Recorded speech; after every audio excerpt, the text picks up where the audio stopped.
como se livrar dessa artimanha do demônio, como é que o demônio usa da dúvida e do espírito de dúvida para nos influenciar no dia a dia e como nos livrarmos disso.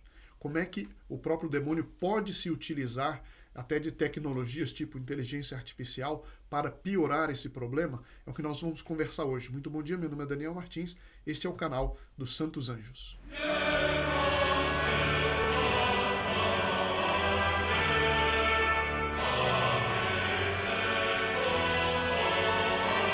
Atrair a ação e a presença dos santos anjos, afastar a influência do demônio no dia a dia, é uma das coisas que o mundo de hoje mais precisa, e é por isso que esse canal foi criado, para contribuir com isso, e é para isso que servem as nossas conversas de segunda a sexta-feira. E existe um assunto realmente chave para a vida espiritual. Qualquer pessoa que quer progredir, que quer se manter no estado de graça, que quer progredir na vida espiritual, né, tem que levar isto em consideração. A questão da dúvida, o papel da dúvida na luta entre anjos e demônios por nossa alma. Qual que é o papel da dúvida?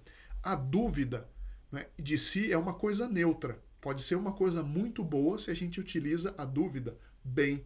E pode ser uma coisa muito danosa se a gente se deixa levar por demônio. Por quê? Porque o ser humano, ele não conhece tudo. Nós não temos a ciência infusa. Adão, no paraíso, tinha esse dom antes do pecado original. Ele sabia das coisas sem precisar de muita instrução, né? Agora, nós perdemos a ciência infusa, a humanidade perdeu a ciência infusa com o pecado original. Então, nós, para conhecermos as coisas, inclusive as coisas materiais, nós precisamos de investigar. E muitas vezes, nós começamos a investigar as coisas a partir de uma dúvida, né? Como é que funciona a eletricidade? Vai dar o aluno e vai estudar a partir de uma dúvida. Não sei como é que uma lâmpada se mantém ligada por tanto tempo. Então ele vai estudar como é que funcionam os elétrons, os nêutrons, etc. Então a dúvida muitas vezes é um ponto de partida para eu investigar. Só que a boa dúvida, ela me leva a buscar a verdade, a buscar os bons princípios. Para quê? Para ter certeza. A mente humana precisa de ter certezas. Não a respeito de tudo, mas a respeito de muita coisa. Eu preciso ter certezas. Por quê? Porque eu sou um ser inteligente. Eu tenho inteligência e vontade. É o que me distingue dos animais. Então, para eu escolher uma coisa, eu preciso ter um certo grau de certeza. Porque se eu não tenho certezas nas coisas que eu preciso ter, a minha vontade vai ficar indecisa. Ora, o que é a virtude? Praticar o bem?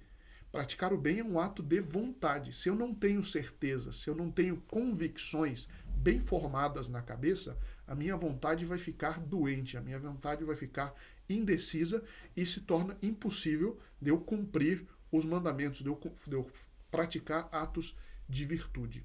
Como eu disse, nós temos o pecado original e nós não conseguimos fazer isso sem a graça de Deus.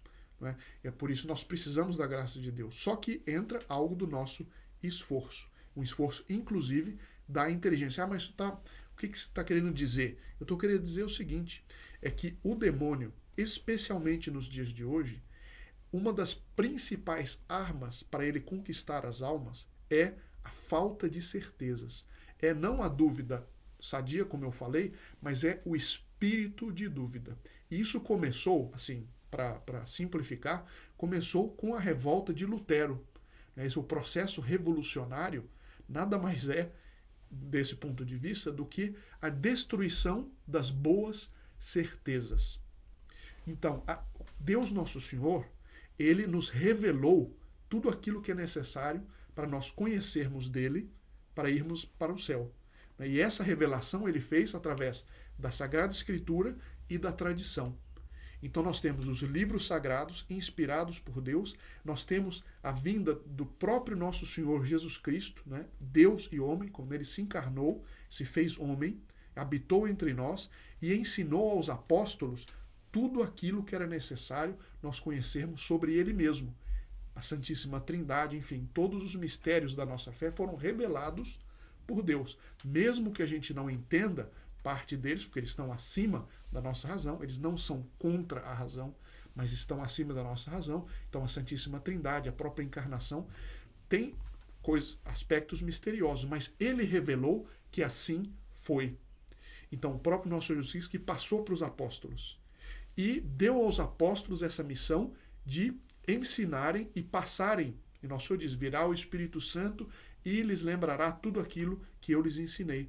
E aí se formou o magistério da igreja.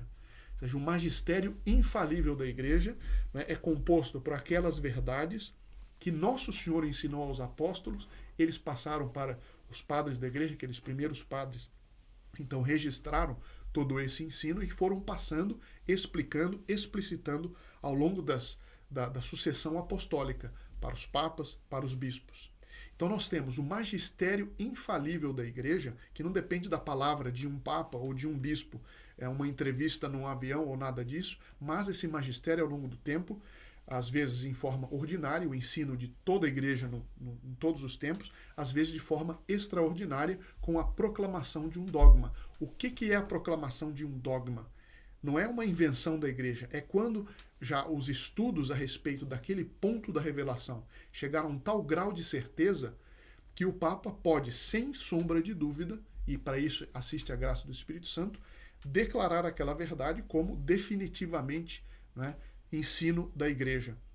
Portanto, não é uma invenção da igreja, é um estudo definitivo em que já não há mais dúvida a respeito daquele ponto da revelação. Ora, esta doutrina católica, formada, portanto, pela revelação divina da Escritura e da tradição com T maiúsculo, né, essa revelação dos apóstolos, passada pela sucessão apostólica, e disso nós devemos ter uma certeza absoluta, sem sombra de dúvida. Eu não sou católico se eu não creio em todos os dogmas da Santa Igreja. Essa palavra dogma é muito atacada, foi sobretudo muito atacada a partir de Lutero e do iluminismo.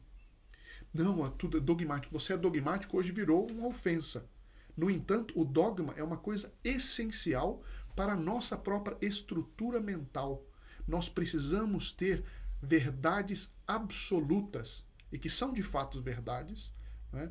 E de que não há dúvida a respeito, porque isso nos dá a estrutura mental. Senão a gente fica maluco. E é o que começou. Lutero começou a colocar em dúvida, a partir, sob o pretexto de apontar abusos na igreja, ele começou a colocar em dúvida os dogmas da igreja. Começou a colocar em dúvida o dogma da virgindade de Nossa Senhora, enfim, vários outros dogmas.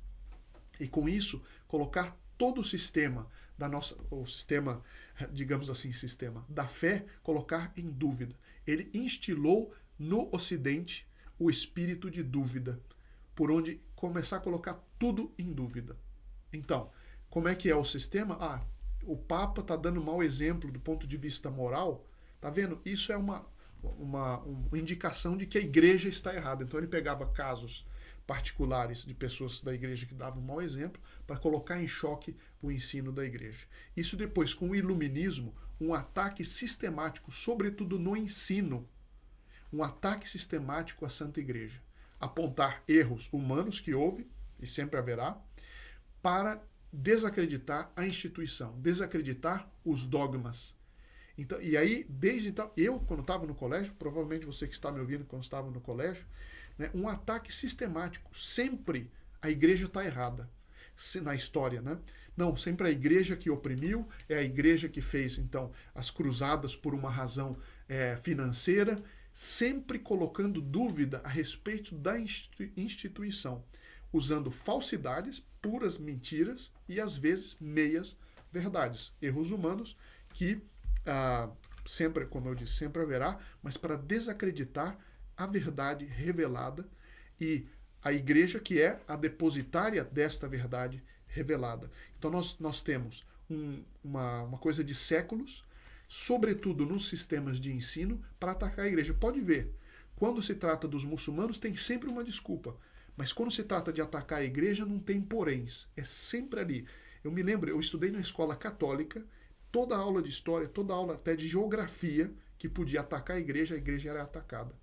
Então a aula de biologia, tudo, a igreja colocar em xeque. A gente vê um sistema, né, de pessoas que querem denegrir e que, no fundo, estão trabalhando junto com o demônio para tirar das pessoas as certezas absolutas. A pessoa que não tem certeza não tem condições de conhecer a Deus.